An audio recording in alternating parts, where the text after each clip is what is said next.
আসসালামু আলাইকুম। আপনারা দেখেন এখানে বৃষ্টির শব্দ উপভোগ করেন, তারপরে আমি আপনাদের সাথে কথা বলতেছি। দেখেন আজকে আপনাদের সাথে আমি একটু কথা বলি।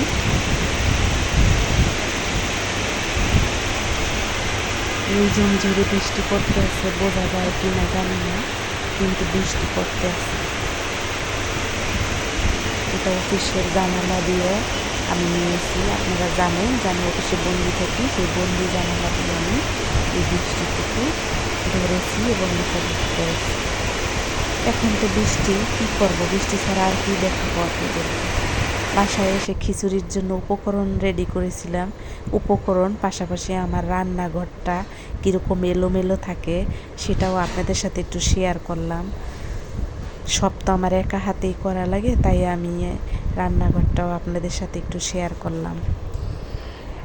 দেশে একটার পর একটা দুর্যোগ লেগেই আছে। করোনা মহামারী চলে গেল, তারপরে সিলেটের বন্যা, তারপরে দেশে আন্দোলন, তারপরে একটার পর একটা থাকেই। মানুষের অর্থনীতি, আমি দেশের অর্থনীতি বলছি না, একক একক অর্থনীতির অবস্থা খুব খারাপ হয়ে যায়। যেমন যারা প্রাইভেট সেক্টরে চাকরি করে তাদের কিন্তু আসলে খুব অসুবিধা হয়।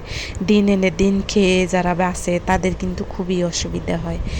তাদের অসুবিধা হচ্ছে, যদিও তারা নামমাত্র ঢাকা সিটিতে থাকে, কিন্তু ঢাকা সিটিতে থাকলেই যে তারা ঢাকা সিটির মতন জীবনযাপন করবে এরকম কিন্তু না। যাই হোক, আপনাদের সাথে কিছু কথা শেয়ার করি। প্রতিদিন দুঃখের কথা শেয়ার করি, মাঝে মাঝে একটু সুখের কথাও শেয়ার করি। এমন একটা সময় ছিল যে বৃষ্টি আসলেই খিচুড়ি রান্না করতাম। খিচুড়ির সাথে বিভিন্ন ধরনের আইটেমের ভর্তা এবং হইলো মুরগির মাংস, গরুর মাংস, যে যেটা খাইতে চাইতো সেইভাবে রান্না করতাম। আবার অনেক সময় আমি পাটের শাক খাইতে চাইতাম, বৃষ্টি হলে পাটের শাক রান্না করে খেতাম। যাই হোক, এখন তো আর ওই দিনগুলো নাই, আর নিজের শরীরও আসলে ওই রকমভাবে কুলায় না। একটা ভর্তা আইটেম করতে গেলে অনেক কিছু উপকরণ রেডি করে তারপরে করতে হয়। আমি যদিও এখানে 4টা ভর্তা আইটেম করেছি, তাহলে বোঝেনই তো কত সময় লেগেছে। ভালো ভালো কন্টেস্ট কীভাবে বানাবো, এত কিছু যদি একা হাতে করতে হয়। তারপরে মনে করেন মধ্যবিত্ত ফ্যামিলির সংসারে কিন্তু এটা থাকে তো ওটা থাকে না, ওটা থাকে তো এটা থাকে না, এই হলো পরিস্থিতি। আমার মোবাইলটা কম দামি, যার ফলে আমার চেহারা অনেক কালো আসে। আসলে আমি কিন্তু অত কালো না। যাই হোক, তারপরও আমি নিজেকে বলি যে আমি কালো, কিন্তু বাস্তবে কিন্তু আমি অত কালো না। যাই হোক, আপনারা তো বুঝতেই পারবেন যদি কোনো দিন ভালো দামি মোবাইল হয় তাহলে বুঝতে পারবেন। আমি কিন্তু ন্যাচারালি কোনো সাজুগুজু করে না, আমি বাস্তবে যেমন তেমনভাবেই আমি ভিডিও ছেড়ে দিই। এই দেখেন আমার সংসারে কোথায় কি খুঁজতে গিয়ে সেগুলো আপনাদের সাথে শেয়ার করলাম। কোথায় কি আছে, শুটকি কোথায় কোথায় কি আছে, এগুলো সব খুঁজে খুঁজে বের করছি। সব সময় তো হাতের কাছে পাওয়া যায় না, কারণ আমাদের ঘরে যে আমরা 3জন 4জন, 4জনেই চুলা ধরাই, তরকারি গরম দেই, ভাত রান্না করি। তরকারি রান্না আমি করি, কিন্তু ভাত এবং গরম দেওয়া এগুলা 4জনে মিলেই করা হয়। তাই কোন জিনিসটা কোন জায়গা থাকে, এলোমেলো থাকে। আমি এক জায়গায় রাখলে বাচ্চা আর এক জায়গায় রাখে, বাচ্চার বাপ আর এক জায়গায় রাখে, আরেকজন আর এক জায়গায় রাখে, এরকম করে আসলে জিনিসপাতি এলোমেলো থাকে। বোঝেনই তো, সবাই যেহেতু ব্যস্ত থাকে, যার যখন যেটা দরকার হয় কোথা থেকে নামাইছে মনে নাই, রেখে দিল আর এক জায়গা, এরকমভাবে হয়ে যায় পরিবেশটা। এই তো, এই সব মিলেই আমাদের জীবনের সুখ দুঃখ কষ্ট বেদনা শান্তি হাসি কান্না সব কিছু মিলে। সবাই দোয়া করবেন। আমার মা আসলে একটু দিন দিন নরম হয়ে যাচ্ছে, বোঝেনই তো, বয়স হয়েছে। আমার মাকে তো একটা ভিডিওতে দিয়েছি, আমার মার আসলে বয়স হয়েছে, আর এখন একটু বিভিন্ন ইয়া নিয়ে টেনশন করে। ছেলে মেয়ে বড় হয়েছে, তাদের ছেলে মেয়ে হয়েছে, কে কোথায় আছে কেমন আছে, দেশের পরিস্থিতি সব কিছু নিয়ে আসলে মা অনেক টেনশন করে। এই তো দেখেন কি কি উপকরণ নিছি, বারবার উপকরণগুলো আসতেছে, কারণ রান্নাঘরটা যখন ঘুরে ঘুরে এটা ওটা খুঁজি তখন ক্যামেরাটা তো অন করা আমার হাতে, ওভাবেই ওগুলো নিয়ে নিছি। যতবার ওটার উপরে পড়ছে ততবারই নিয়ে নিছি। জানি আপনারা বোর হয়ে যাবেন। এই দেখেন ভর্তা কালারটা কেমন হয়েছিল, ভর্তাটা যে করেছি পাটায় ঘষে সেটা কিন্তু আপনাদেরকে দেখাই নাই।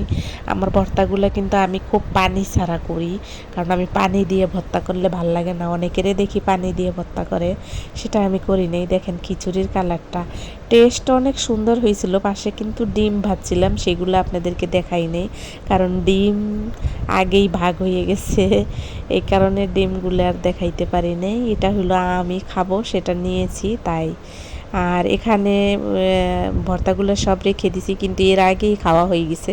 পরিমাণ আরও বেশি ছিল, কিন্তু সেগুলো এখানে রাখি নেই, আগেই তারা খেয়ে ফেলছে। আর এখানে যেটা উঠাই রাখবো প্লেটে করছি, এটা থেকে বাটিতে তুলে রাখবো, কিন্তু এখন প্লেটে রেখে আর একটু ভিডিও করলাম আপনাদেরকে দেখানোর জন্য। এই তো আমার ভর্তা কিন্তু খুব আটালু, মানে কোনো পাতলা না, নরম না। এটা কিন্তু এই যে দেখবেন চামচ দিয়ে যখন নেব এমনি বোঝা যায় যে আঠালু ভর্তা, পাটায় বাটা ভর্তা। পাটায় যখন বেটেছি তখন অবশ্য একজনে বলছিল ভিডিও করার জন্য, কিন্তু আমি করি নাই, কারণ ওটা একটু বেশি হয়ে যায়, তাই আমি আর করলাম না, যে থাক পাটার বাটা আর একদিন দেখাবো। ভিডিও করি নাই, আবার নতুন করে একদিন করে আপনাদেরকে দেখাইতে হবে আমি পাটায় কীভাবে ভর্তা করি। এই তো এইভাবেই জীবনযাপন চলছে বন্যার ভিতরে, দেশের দুর্যোগের ভিতরে। দুর্যোগ মানুষের জন্য কি করব বুঝতে পারতেছি না আসলে। ওই রকম কারো সরকারিভাবে অ্যাকাউন্ট যদি ওপেন করা হয়, যেখানে 2 টাকা 1 টাকা 500 টাকা এরকম পাঠান যায়, সেটা তো আসলে দেখি না সোশ্যাল মিডিয়াতে কেউরে যে 2 টাকা 1 টাকা 500 টাকা পাঠান যায়, এরকম দেখি না। দেখতেছি এককভাবে মানুষজন বন্যার্থীদের জন্য ত্রাণ পাঠাচ্ছে, যার যার মতন করে নিয়ে যাচ্ছে, কিন্তু আমরা তো ওই রকমভাবে দিতে পারবো না। এককভাবে ট্রাক ভরে নিয়ে যাওয়া তো আমাদের সমর্থন নাই। কেউ যদি 1 টাকা 2 টাকা 500 টাকার ত্রাণের অ্যাকাউন্ট খুলতো, তাহলে সেখানে হয়তো বা আমরা কিছু পেড করতে পারতাম আমাদের সামর্থ্য অনুযায়ী। এরকম হইলে আমাকে জানাইয়েন কে কীভাবে পাঠাচ্ছেন, আমাকে জানাইয়েন বন্যার্থীদের জন্য। আসলে তারা অনেক কষ্টে আছে, আমরা তো ঢাকায় খিচুড়ি রান্না করে খাচ্ছি, আর যারা বন্যা প্লাবিত এলাকায় তারা তো অনেক কষ্ট পাইতেছে। এক বোন বলতেছিল তার নাকি জামা কাপড় সব পানির নিচে, এক সেট জামা নিয়ে বেরিয়ে আসছে। আল্লাহ হাফেজ, সবাই ভালো থাকবেন, আসসালামু আলাইকুম।